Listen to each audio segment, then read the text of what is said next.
আসসালামু আলাইকুম এভরিওয়ান, আশা করি সবাই সুস্থ এবং ভালো আছেন। আমি ভাই আপনাদের সবার পরিচিত তৌহিদ ভাইয়া আজকে আপনাদের জন্য হাজির হয়েছি কৃষি গুচ্ছ ভর্তি পরীক্ষার 21-22 সেশনে কেমিস্ট্রি তথা রসায়নে যে কোয়েশ্চেনগুলো এসেছিল সেই কোয়েশ্চেনগুলোর পার্ট বাই পার্ট অ্যানালাইসিস নিয়ে, যাতে ভাই এই কোয়েশ্চেনগুলোর পার্ট বাই পার্ট অ্যানালাইসিসের মাধ্যমে কেমিস্ট্রির বেসিক জিনিসটা আপনি অনুধাবন করতে পারেন এবং বেসিক জিনিসটা যে এই কোয়েশ্চেন ব্যাংক সলভের ক্ষেত্রে যে কী পরিমাণ কাজে লাগে সেগুলো যদি আপনি বাইরের ক্লাসটা একদম শুরু থেকে শেষ পর্যন্ত দেখেন তাহলে আপনি অনুধাবন করতে পারবেন। সো আমি আপনাদের সবাইকে রিকোয়েস্ট করব, আপনারা যারা সামনে কৃষি গুচ্ছ ভর্তি পরীক্ষায় অংশগ্রহণ করবেন আপনারা অবশ্যই বাইরের ক্লাসগুলো শেষ পর্যন্ত মনোযোগ সহকারে বসে দেখবেন। আমি আপনাদেরকে এই গ্যারান্টিটা দিতে পারি, এই অ্যাসুরেন্স বা নিশ্চয়তা আমি আপনাদেরকে দিতে পারি, সেটা হচ্ছে আপনি সম্পূর্ণ ক্লাসটা শেষ হওয়ার পরে আপনি নিজেই অনুধাবন করবেন যে আপনার বেসিকটা আগের চেয়ে অনেক স্ট্রং হয়েছে।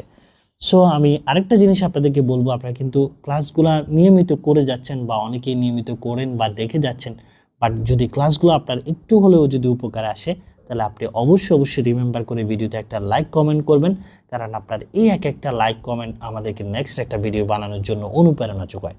আরেকটা জিনিস আমি আপনাদেরকে মেনশন করবো, সেটা হচ্ছে আমি কিন্তু এই ক্লাসগুলো আপনাদের জন্য অনেক কষ্ট করে তৈরি করে থাকি। সো ক্লাসগুলোতে অবশ্যই একটা লাইক কমেন্ট করতে কখনোই কার্পণ্যতা করবেন না, ঠিক আছে? সো আমি কথা বাড়াবো না, কোয়েশ্চেনগুলো সলভ শুরু করতে যাচ্ছি। যেমন ফার্স্ট যে কোয়েশ্চেনটা আমার আছে সেটা যদি আমি একটু করে দেখি, সেটা হচ্ছে কোন অরবিটালের ক্ষেত্রে ইলেকট্রনের ঘনত্ব সর্বাধিক। কি বলা হচ্ছে ভাই? কোন অরবিটালে ইলেকট্রনের ঘনত্বটা সর্বাধিক হবে।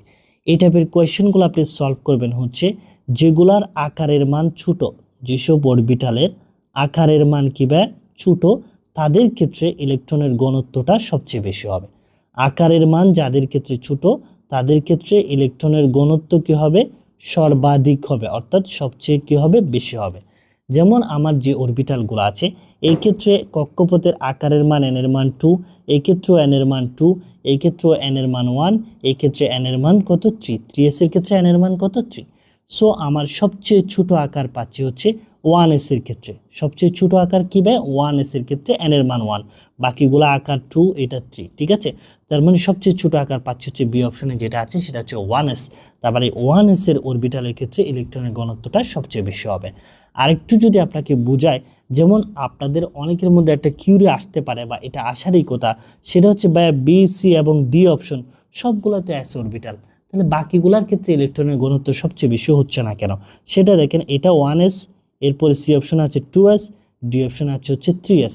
এখন অনেকের প্রশ্ন যেটা সেটা হচ্ছে ভাই 1s এর এস এর ক্ষেত্রেও এখানে দুইটা ইলেকট্রন থাকতে পারে, এই ক্ষেত্রেও দুইটা, এই ক্ষেত্রেও দুইটা, তাহলে সবগুলোতে এস অরবিটালে দুইটা ইলেকট্রন থাকতেছে, বাট 1s এর ক্ষেত্রে কেন আলটিমেটলি ইলেকট্রনের ঘনত্ব বেশি হচ্ছে? সেটা হচ্ছে ওই যে আগের যে জিনিসটা, আকারের মান যে ছোট, অর্থাৎ যেহেতু এই ক্ষেত্রে n এর মান 1, এই ক্ষেত্রে n এর মান 2, এই ক্ষেত্রে n এর মান কত? 3, যদিও প্রত্যেকটা এস অরবিটালে দুইটা করে ইলেকট্রন থাকতেছে, বাট আকারের মান 1s এর ক্ষেত্রে n এর মান যেটা 1, এটা হচ্ছে একদম ছোট আকার। তাহলে এই ছোট আকারে যদি দুইটা ইলেকট্রন থাকে তাহলে এটার ক্ষেত্রে ঘনত্বটা কি হবে? বেশি হবে, এটা আলটিমেটলি বোঝাই যাচ্ছে। আর এটা একটু বড়, সেজন্য একটু ঘনত্বটা একটু কমে যাবে। এটা আরেকটু বড়, যদিও এখানে দুইটা, যেহেতু আকারটা বড় তাহলে ইলেকট্রনের ঘনত্বটা আরেকটু কমে যাবে। তার মানে আলটিমেটলি কথা হচ্ছে একটাই, আকারের মান যার ছোট হবে সেম অরবিটালের ক্ষেত্রে সেগুলোর ক্ষেত্রে ইলেকট্রনের ঘনত্বটা সবচেয়ে বেশি হবে। আশা করি ভাই আমি আপনাকে জিনিসটা বোঝাতে পেরেছি। পরের কোয়েশ্চেন আমরা চলে যাচ্ছি। পরের কোয়েশ্চেনে বলা হচ্ছে কোনটি অধিক স্থিতিশীল। কোনটি কি ভাই অধিক স্থিতিশীল? এই জিনিসটা কি বলেন তো? আমরা এরকম একটা নোট জানি, আমরা সবাই শিখেছি ইলেকট্রন বিন্যাস করতে গিয়ে, আমরা দেখেছি যেমন আপনি যদি ক্রোমিয়ামের ইলেকট্রন বিন্যাসটা করেন, ক্রোমিয়াম কত পায়? 24। একটু এই কোয়েশ্চেনটা বোঝার জন্য আমি যদি ইলেকট্রন বিন্যাস করি 1s square, 2s square, 2p6, 3s square, 3p6, কয়টা হলো দেখেন, 2 2 4 6 4 10, 10 2 12, 12 6 কত? 18, তাহলে 24, 3p6, এরপরে হচ্ছে 4s2, 4s2, তাহলে কত হয়? 4 6 6 10, 12, 12 6 18, 2 20, তাহলে 24, এরপরে হচ্ছে আমার 3d4। এটা হচ্ছে ভাই আমার নর্মাল নিয়ম ইলেকট্রন বিন্যাস ক্রোমিয়ামের ক্ষেত্রে। 4s2 বাই কত? 3d4। তো আমরা কি করি, আমরা এরকম একটা নোট জানি, সেটা হচ্ছে যখন ডি অরবিটালটা অর্ধপূর্ণ বা পরিপূর্ণ থাকে, যখন কি ভাই ডি অরবিটাল যেটা এটা যখন আমার পূর্ণ বা অর্ধপূর্ণ থাকে, পূর্ণ বা কি থাকে অর্ধপূর্ণ থাকে, তখন আমার এই ডি অরবিটালের যে ইলেকট্রন বিন্যাসটা এটা অনেক কি হয় স্থিতিশীল হয়। কি হয় ভাই স্থিতিশীল হয়। সো সেজন্য এই যে যেমন ক্রোমিয়ামের যে ইলেকট্রন বিন্যাসটা এটা একটু ব্যতিক্রম ঘটে, নর্মাল যদিও এভাবে যাওয়ার কথা, বাট আমরা এই শর্তাধীনে আমরা কি করব, এই ডি অরবিটালটা অর্ধপূর্ণ করার জন্য এখানে 4টা আছে, এই 4s যে 2টা আছে এখান থেকে একটা ইলেকট্রন আমরা ডিতে দিয়ে দিব। তাহলে ডিতে দিয়ে দিলে আলটিমেটলি আমার যে ইলেকট্রন বিন্যাসটা হয় s এর 2টা থেকে 4s এর 2টা থেকে একটা ওখানে চলে গেলে 4s1 3d কি হয় 5 হয়। এই ইলেকট্রন বিন্যাসটাই অনেক স্থিতিশীল। এই যে এই কোনটি অধিক স্থিতিশীল, এই টাইপের কোয়েশ্চেনগুলো মূলত এই অ্যানালাইসিস থেকে, এই টপিক থেকে আসছে। যেমন ক্রোমিয়াম আমরা যে জানি অনেকগুলো ইলেকট্রন বিন্যাসের ব্যতিক্রম ঘটে, যেমন ক্রোমিয়াম, তারপরে হচ্ছে কিসের ক্ষেত্রে, জিঙ্কের ক্ষেত্রে, ঠিক আছে, কিছু কিছু মৌলের ক্ষেত্রে আমার যে ইলেকট্রন বিন্যাসের ব্যতিক্রম ঘটে, এই ব্যতিক্রমের ক্ষেত্রেই আমার ইলেকট্রন বিন্যাসটা কি হচ্ছে স্থিতিশীল হচ্ছে, ঠিক আছে, যখন পূর্ণ এবং অর্ধপূর্ণ হয়।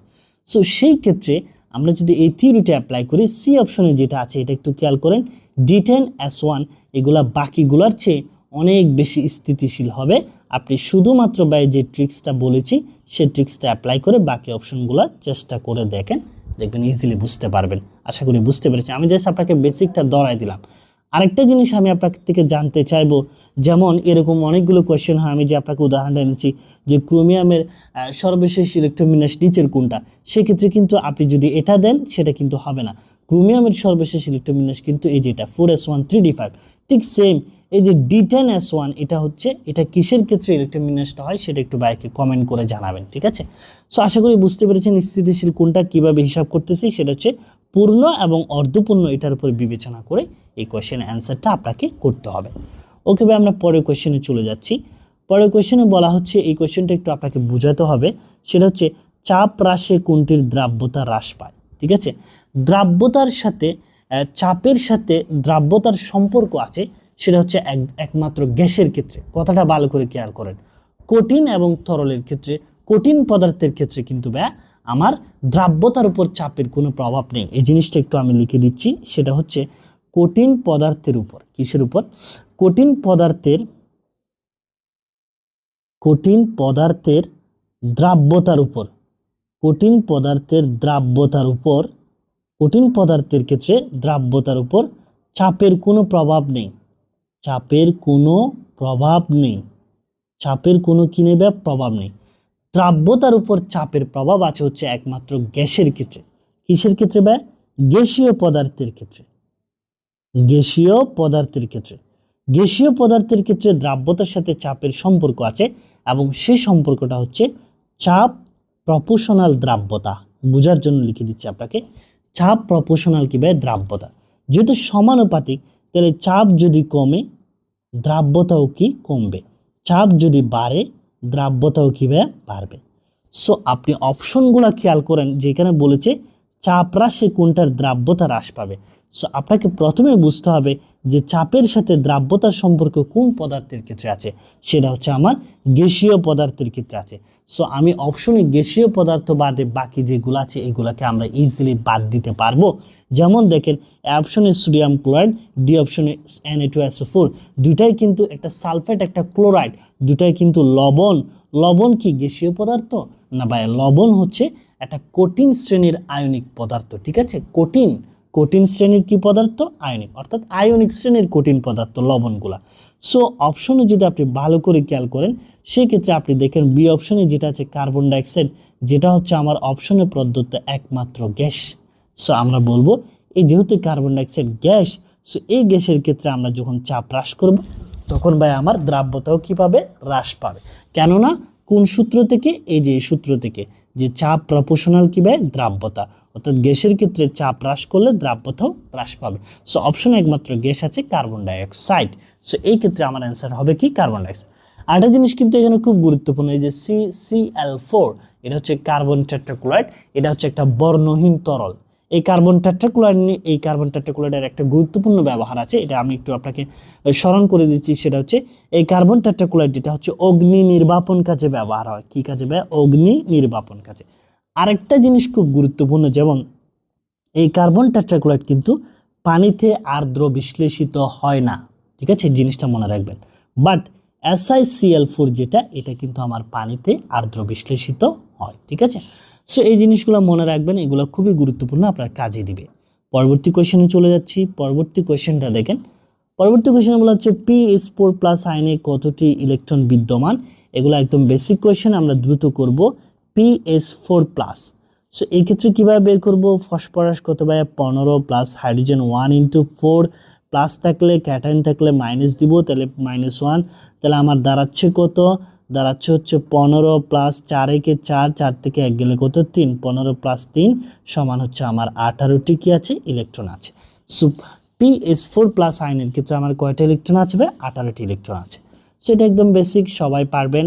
দেন হচ্ছে নেক্সট কোয়েশ্চেনে চলে যাব। এটা কিন্তু অনেকেই পারবেন না, এটা জানার কথা। যদি আপনাদের ইলেকট্রন আসক্তির ক্রমটা যদি আপনার মনের থাকে, সেক্ষেত্রে এই জিনিসটা আপনি বুঝতে পারবেন। যেমন সক্রিয়তার ক্রম এবং ইলেকট্রন আসক্তির ক্রম, এই দুইটা জিনিস আছে।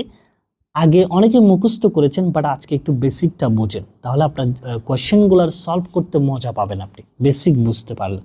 যেমন এখানে বলা হচ্ছে নিচের কোন মৌলটির ইলেকট্রন আসক্তি সবচেয়ে বেশি? কোন মৌলটার ক্ষেত্রে ইলেকট্রন আসক্তি? এখন আমরা সবাই জানি ভাই, ইলেকট্রন আসক্তিটা হচ্ছে একটা পর্যায়বৃত্ত ধর্ম।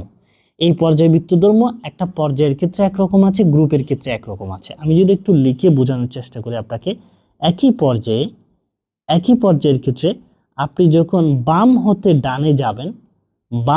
ডানে যাবেন, তখন ইলেকট্রন আসক্তি হচ্ছে বাড়ে, ঠিক আছে। এবার আসেন গ্রুপের ক্ষেত্রে। একই গ্রুপের ক্ষেত্রে কি হবে? আপনি যখন উপর হতে নিচে যাবেন, উপর হতে কিভাবে নিচে, তখন হচ্ছে ইলেকট্রন আসক্তি হচ্ছে কমে। এই দুইটা শর্ত আমরা শিখেছি যে পর্যায়বৃত্ত ধর্মের ক্ষেত্রে, ইলেকট্রন আসক্তির ক্ষেত্রে। এখন আমার অপশনে যে মৌলগুলা দেওয়া আছে, আমি আগে বেসিকটা বোঝাচ্ছি। যারা মুখস্থ করেছেন সক্রিয়তার ক্রম তারা তো পারবেন, বাট বেসিকটা বুঝেন, তাহলে আপনি মজা পাবেন জিনিসটা। যেমন আমার অপশনে যে মৌলগুলা দেওয়া আছে, নাইট্রোজেন আছে, অক্সিজেন আছে, ক্লোরিন আছে, ফ্লোরিন আছে।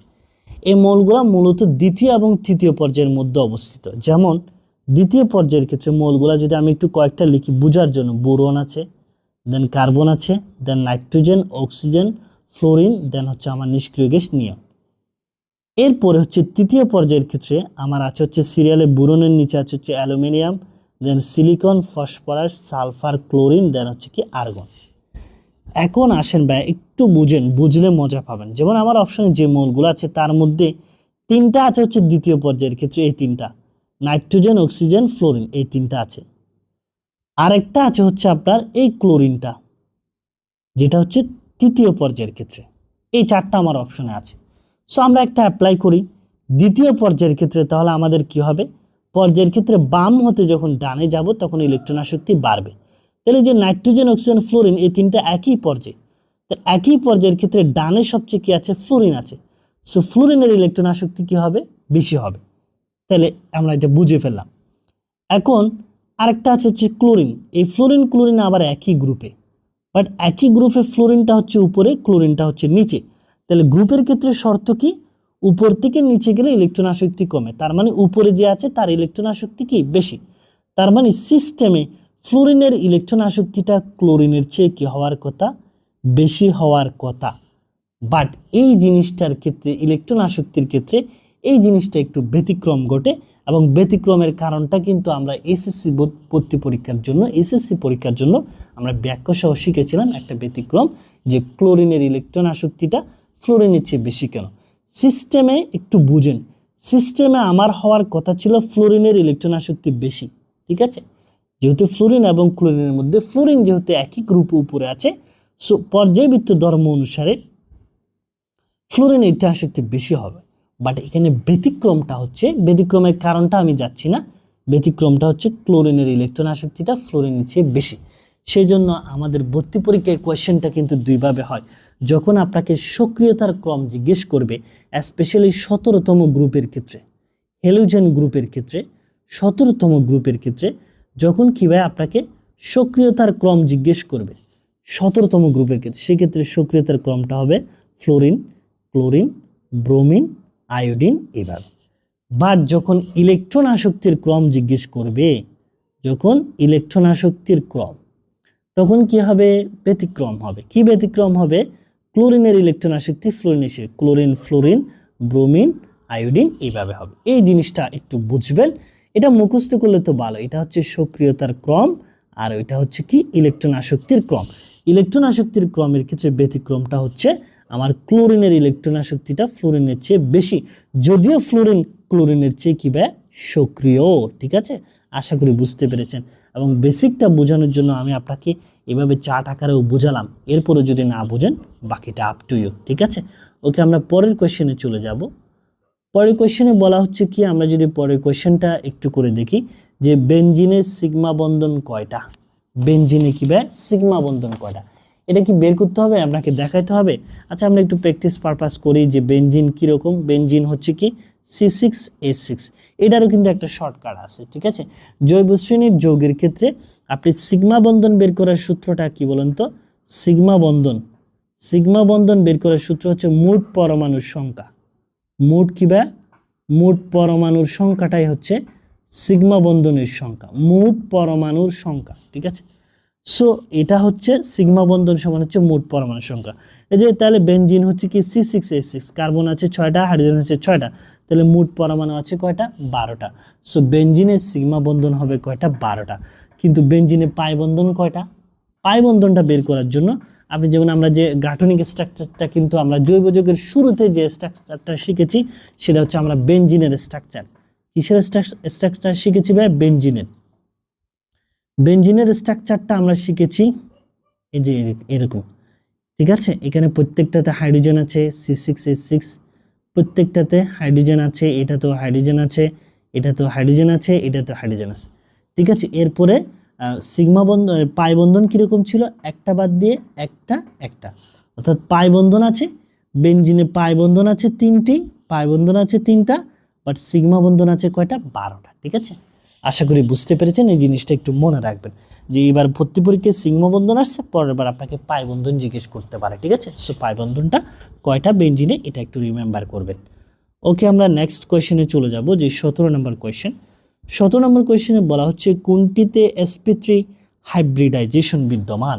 sp3 হাইব্রিডাইজেশন, এটার ক্ষেত্রে ভাই আমি আপনাকে একটু শর্টকাটে বুঝাই, তাহলে আপনি বুঝতে সুবিধা হবে। যেমন আমাদের 3 শ্রেণীর যৌগ আছে, অ্যালকেন, অ্যালকিন। এই জিনিসটা জানলে দেখেন কত জিনিস বের করা যায়। অ্যালকেন, অ্যালকিন, দেন হচ্ছে আমার অ্যালকাইন। কি ভাই? অ্যালকাইন।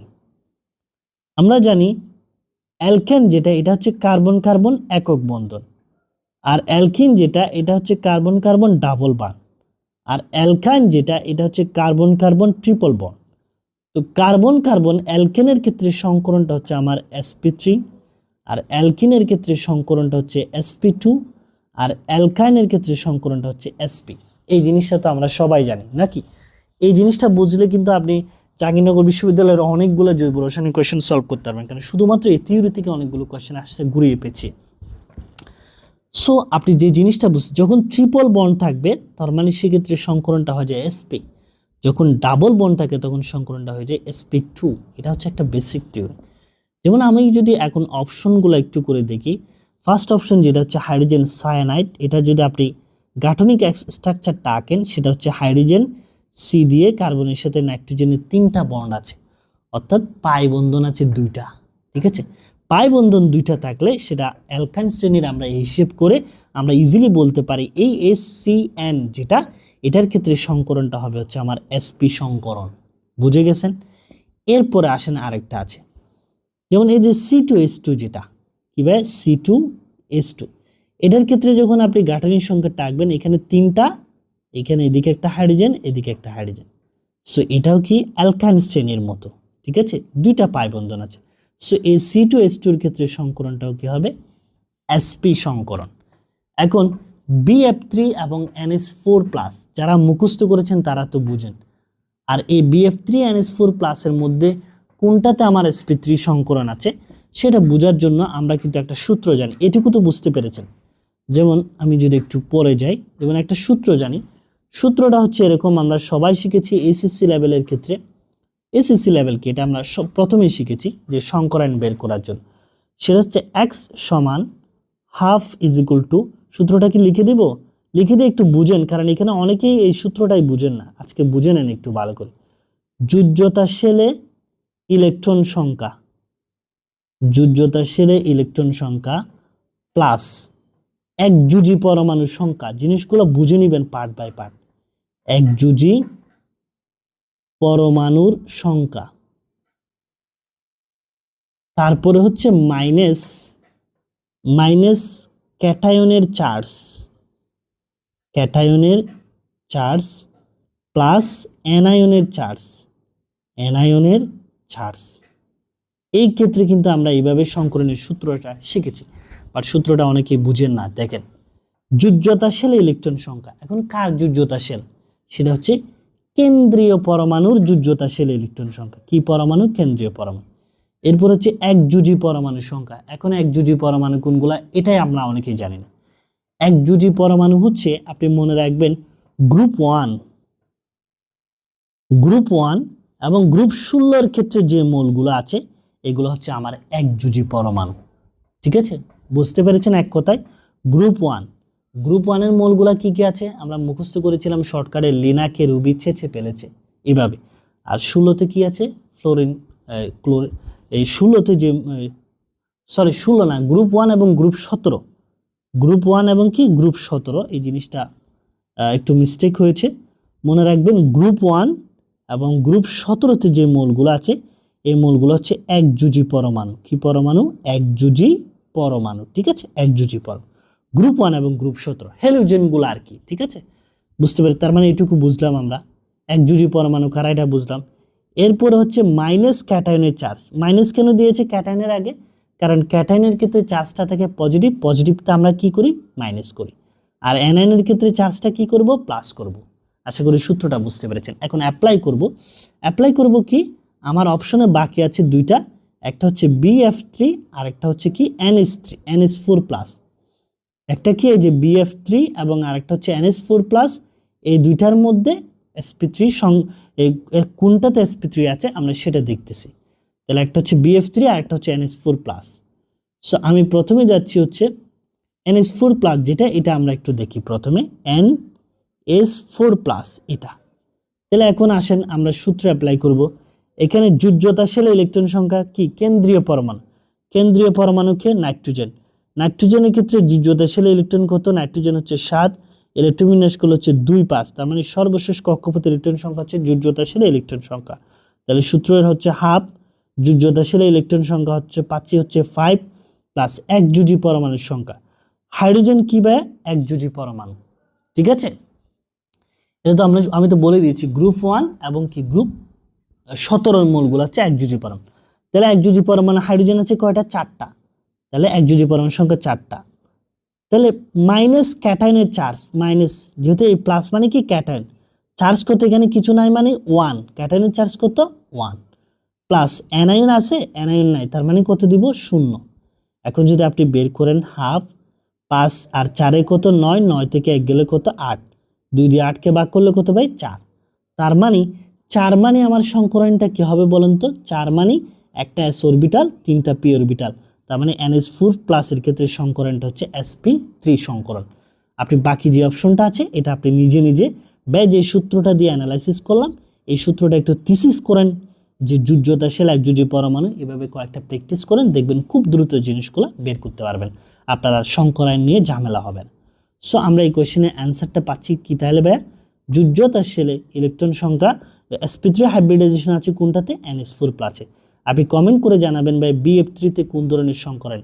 ভাই যে সূত্রটা দিয়েছি এই সূত্রটা অ্যাপ্লাই করে একটু দেখেন, প্র্যাকটিস পারপাস। ঠিক আছে, ওকে ভাই, আমরা নেক্সট কোয়েশ্চেনে চলে যাচ্ছি। নেক্সট কোয়েশ্চেন হচ্ছে ভাই 18 নম্বর কোয়েশ্চেন। 18 নম্বর কোয়েশ্চেনে খুব গুরুত্বপূর্ণ একটা কোয়েশ্চেন। এখানে বলা হচ্ছে নিচের কোনটিতে হাইড্রোজেন বন্ধন আছে? হাইড্রোজেন বন্ধন। এখন এই হাইড্রোজেন বন্ধনটা হচ্ছে হাইড্রোজেন প্লাস উচ্চ তড়িৎ ঋণাত্মক মোল, কি ভাই, হাইড্রোজেন প্লাস উচ্চ তড়িৎ ঋণাত্মক মোল। এখন উচ্চ তড়িৎ ঋণাত্মক মোল কি কি আছে? অক্সিজেন, ফ্লোরিন এবং নাইট্রোজেন। এই হাইড্রোজেনের সাথে অক্সিজেন, ফ্লোরিন এবং নাইট্রোজেন, এই উচ্চ তড়িৎ ঋণাত্মক মোলগুলোর যে একটা বন্ধন তৈরি হয়, বন্ধনটা কি জন্য হয়? কারণ এই তড়িৎ ঋণাত্মক মোলগুলোর পরমাণুর আকারগুলো ছোট এবং তীব্র তড়িৎ ঋণাত্মক হওয়ার কারণে এই হাইড্রোজেনের সাথে এরা একটা বন্ধন গঠন করে, যেটাকে আমরা নাম দিয়েছি হচ্ছে হাইড্রোজেন বন্ধন। কি বন্ধন? হাইড্রোজেন বন্ধন। তার মানে হাইড্রোজেনের সাথে কি থাকবে? অক্সিজেন, ফ্লোরিন এবং কি নাইট্রোজেন। এখন দেখেন যে জিনিসটা বললাম, এই জিনিসটা যদি আপনি অ্যাপ্লাই করেন, অ্যাপ্লাই করলে দেখেন এই যে CH4, এটাতে কি হাইড্রোজেন বন্ধন আছে? CH4 আঁকেন, CH4 আঁকেন, এই যে এটা মিথেন, মিথেনে কি হাইড্রোজেন বন্ধন আছে?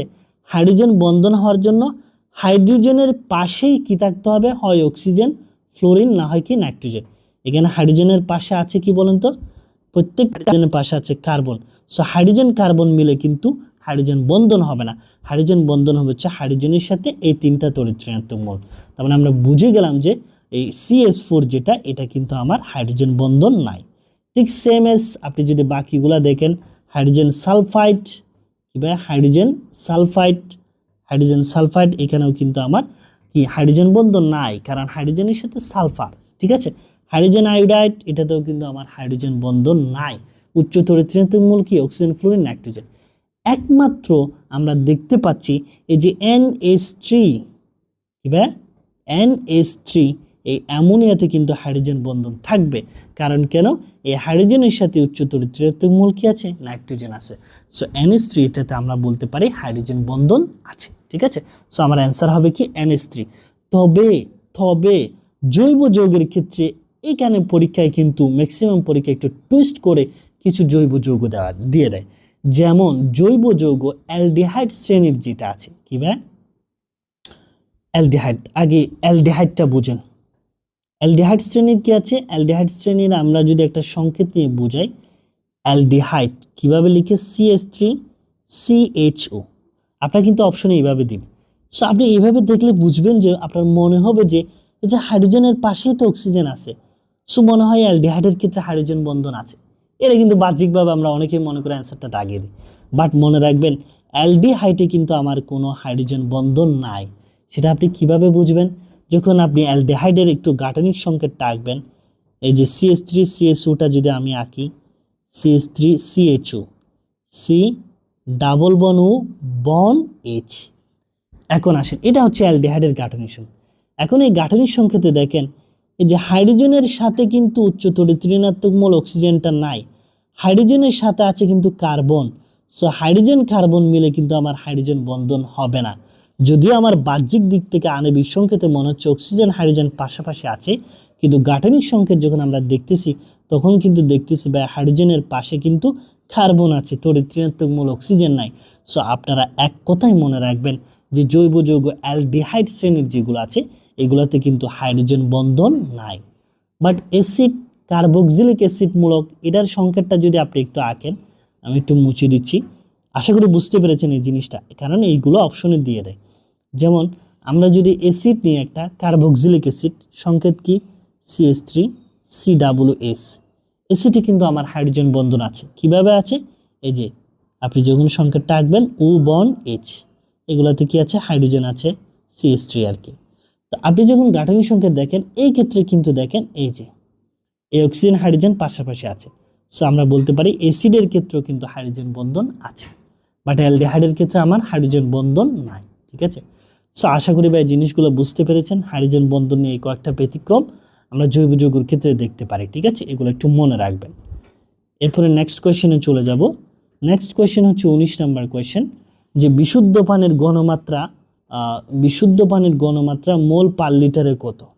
মোল পার লিটার, এটা আপনাদের উপর ছেড়ে দিলাম, আপনারা কমেন্ট করে জানাবেন যে বিশুদ্ধ পানির গণমাত্রা কত। এটা মুখস্থ টাইপেরও, আবার অনেকে আমরা খুব সিম্পলি বের করে আসছি, কারণ এই জিনিসটা দিয়ে অনেক কোয়েশ্চেন গাণিতিক সমস্যা সলভ করেছি অনেক। এরপরে কোয়েশ্চেন যাব হচ্ছে 20 নম্বর কোয়েশ্চেন।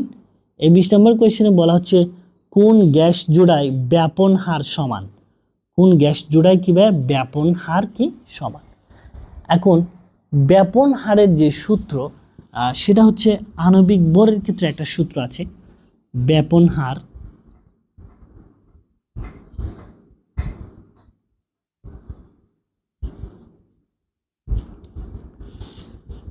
সূত্রটা হচ্ছে আর প্রপোর্শনাল 1/√m। এটা হচ্ছে আণবিক ভরের সাথে ব্যাপন হারের সম্পর্ক। এম দিয়ে কি বোঝাচ্ছে আণবিক ভর, এম দিয়ে কি আণবিক ভর, আর আর দিয়ে এখানে কি বলেন তো ব্যাপন হার, আর দিয়ে কি ব্যাপন হার। আমরা দেখতে পাচ্ছি ব্যাপন হারের সাথে আণবিক ভরের সম্পর্কটা ব্যস্তানুপাতিক। তার মানে আণবিক ভর যদি কমে ব্যাপন হার কি বাড়বে, আর এদিকে যদি বাড়ে এদিকে আমার কি কমবে। এটা হচ্ছে মেন থিওরি। বাট আমাকে এখানে বলেছে যে কোন গ্যাস জোড়ায় ব্যাপন হার কি সমান। তো এটা তো সিম্পল। এখান থেকে আমরা আরেকটা জিনিস সিদ্ধান্তে আসতে পারি, যদি দুইটা যৌগের আণবিক ভর সমান হয়, কি হয়, যদি দুইটি কম্পাউন্ডের আণবিক ভর কি হয় সমান হয়, তাহলে তাদের ব্যাপন হারও কি হবে সমান হবে। এটা একদম সিম্পল, ব্যাপন হারও কি হবে সমান হবে। আণবিক ভর সমান মানে কি ব্যাপন হারও সমান, ঠিক আছে। আর এই সূত্রটা মনে রাখবেন, এটা দিয়ে কিন্তু অনেক কিছু আপনি অ্যাপ্লাই করতে পারবেন, ঠিক আছে। এখানে কিন্তু জোড়া জোড়া দিয়েছে, সো জোড়া জোড়ার ক্ষেত্রে আমরা অ্যাপ্লাই করব এটা, আণবিক ভর যাদের ক্ষেত্রে সমান তাদের ক্ষেত্রে ব্যাপন হার সমান। আর যখন সিঙ্গেল দিয়ে দিবে তখন আপনাকে কিন্তু এটা অ্যাপ্লাই করতে হবে, যে সেক্ষেত্রে আপনার যেটার ক্ষেত্রে আণবিক ভর কম হবে সেক্ষেত্রে ব্যাপন হার কি বাড়বে, ঠিক আছে। এই জিনিসটা একটু মনে রাখবেন, অনেকে জিনিসটা গুলিয়ে ফেলেন। সো এই কোয়েশ্চেনের অ্যান্সার কি এখন আমাকে করে দিতে হবে না আপনারা অ্যান্সার করবেন। সো এখান থেকে দেখবেন যে কোনটার কোন জোড়া কোন দুটা কম্পাউন্ডের ব্যাপন হার সমান হয়, বা একে কমেন্ট করে জানাবেন। আণবিক ভর যাদের ক্ষেত্রে সমান হবে তাদের ক্ষেত্রে ব্যাপন হারও কি সমান হবে। সো কোন দুটা কম্পাউন্ডের আণবিক ভর সমান, বা একে দ্রুত কমেন্ট করে জানাবেন। সো আজকে বা এই পর্যন্তই। এই যে 21-22 সেশনে কৃষি গুচ্ছ ভর্তি পরীক্ষা আমার কেমিস্ট্রি থেকে হচ্ছে টোটাল 20টা কোয়েশ্চেন আসছিল ভর্তি পরীক্ষায়। কয়টা? 20টা কোয়েশ্চেন আসছিল। আজকের ক্লাসে ভাই আমরা 10টা সলভ করেছি, পরের ক্লাসে বাকি 10টা নিয়ে আরেকটা দ্বিতীয় পর্ব আপনাদের জন্য শেয়ার করব। সেই পর্যন্ত ভাই অ্যাডমিশন সায়েন্স একাডেমির সঙ্গে থাকবেন। Thanks for watching the video.